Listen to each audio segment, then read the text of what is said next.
Hello everyone, my name is Captain Aegis Melancholy Soda, but you can call me Captain or Melon. So, today I wanted to talk about Destiny 2.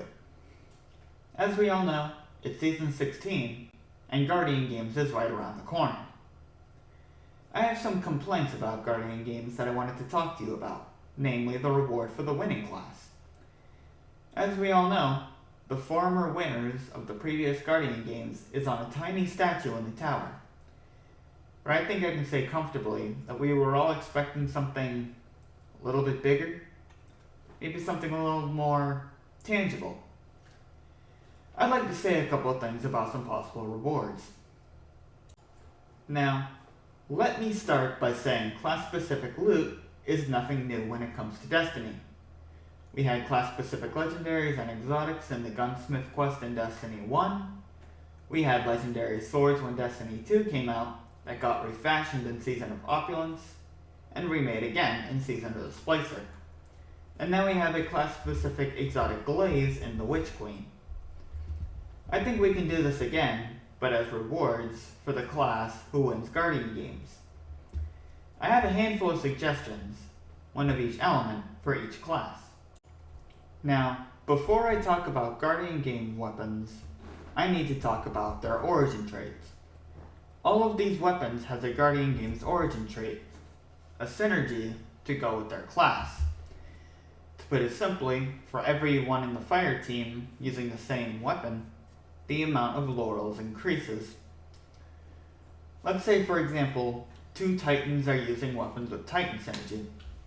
The Titan laurel drops are doubled. 3 Titan synergy weapons triples that amount, all the way up to sextuple drops at 6. We see this happen on a much grander scale with Rat King. This will go along with its other foundry trait. I decided to add a couple of new ones of my own, since Bungie stated that they wanted to introduce weapons from other foundries. Now we're going to talk about the order of the weapons. We're going to go a Titan, Warlock, Hunter, and then Void, Solar, Arc, then Stasis. So it's Titan, Void, Solar, Arc, Stasis, Warlock, Solar, Arc, yada yada yada, so on and so forth. To save time, I'm going to give you a brief explanation, while if you desire, you can pause to read the stats and perks for yourself. Starting off with my main class, Titans. First off, we have a weapon returning from Destiny 1, the Immobius. This version does more or less the same thing it did in Destiny 1, except it also works for Banner Shield, and also has the Hake origin trait since it's a Hake weapon. For those who haven't played Destiny 1, what this did is skills inside Ward of Dawn do not expend ammo. Plain and simple. Next up, we have our first original weapon, the Glass Cannon, a Viced auto rifle for the Sunbreaker subclass. This auto rifle heals you when you get a kill with Sun Warrior active. With the introduction of the Loreley Splendor helmet, I feel like Bungie is experimenting with sunspots for healing. This is to add it to that ideal. Next up, we have the Arc Pulse Rifle for the Striker subclass, the One Man Riot. Fairly simple weapon perk, kills extend melee lunge. For the new Dido origin perk, I looked at the 2 Dido weapons we have in the game now, the Jade Rabbit and the 2-Sailed Fox, and tried to see what they had in common. I remembered the Jade Rabbit having an abnormally high aim assist, so I took a look. Turns out, it has a base aim assist of 80 as opposed to the other scouts of the same archetype, such as Percy's aim assist value at 36 or the Scholar's aim assist at 32. That, along with 2-Tailed Fox's tracking, put me under the assumption that Dido's thing is making sure shots landed, so I tried to incorporate that into its origin trait, boosting aim assist after precision kills. Moving on to the behemoth weapon, the Blue Lotus. This one's perk is more or less Desperado, boosting the rate of fire after shattering a stasis crystal. I'm not sure what I wanted it to do with the Black Armory origin trait, so I wanted to make it a powerhouse like the rest of the Black Armory weapons before it. Next we have the Warlocks, with another returning weapon, the Susanoo. This one works a little different than the D1 version. This one boosts void ability damage after a kill in PvE and void ability regen in PvP, as opposed to its osmosis perk in D1. Next up, we have the Dawnblade, or rather, well, weapon. This one took me a while trying to find an idea that stuck, so I left the weapon type and its archetype to a wheel spin and worked from there.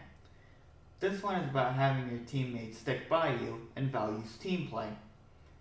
I feel like this could work in PvP, but I made this with PvE in mind since I'm a PvE player, although I do have a couple of years of PvP under my belt. Next on the list is the Stormcaller weapon with the Stay Away. I was inspired by my God Roll Forbearance, and I'm sure it shows. This one had changed lightning on hits rather than kills.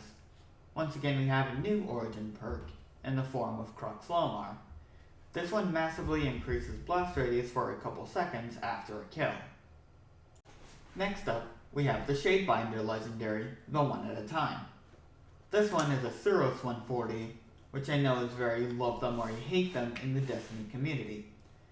This one sends out a slowing projectile on a precision kill, such as the projectiles from the stasis turret, to the closest opponent in a large area.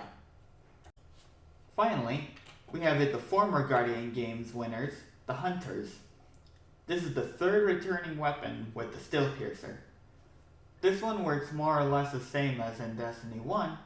You still go invisible after a precision kill, but instead of giving you a better radar, this one gives you a radar while aiming down sights, such as Third Eye from Destiny 1 or Knucklehead Radar.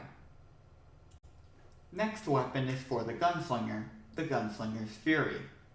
This one is a 180 RPM hand cannon, which is hit or miss, usually a miss.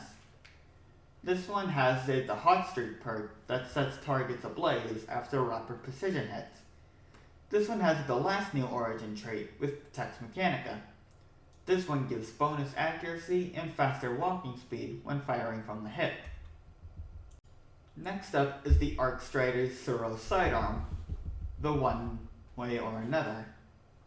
This one builds off precision/non-precision kills, with the main perk working with the other perk, Encore. Precision kills release a blinding AoE, while non-precision kills chain lightning. This is another one that had issues sticking, but I think it did a good job with this one. Finally, we have the Revenant legendary weapon. This is a Vice stasis SMG called the Hailstorm. This one is similar to the Warlocks hand cannon, but this one has the crowd control perk, where a kill releases a shockwave, similar in size to the Striga, that freezes opponents. While I was writing this, I actually realized that One of a Time is a PvP weapon of the Hailstorm, and the Hailstorm is the PvE version of the One at a Time. Just thought that was kind of funny. Now, let's say for example your team lost. It's okay, it happens. That doesn't entirely mean you don't get your weapon.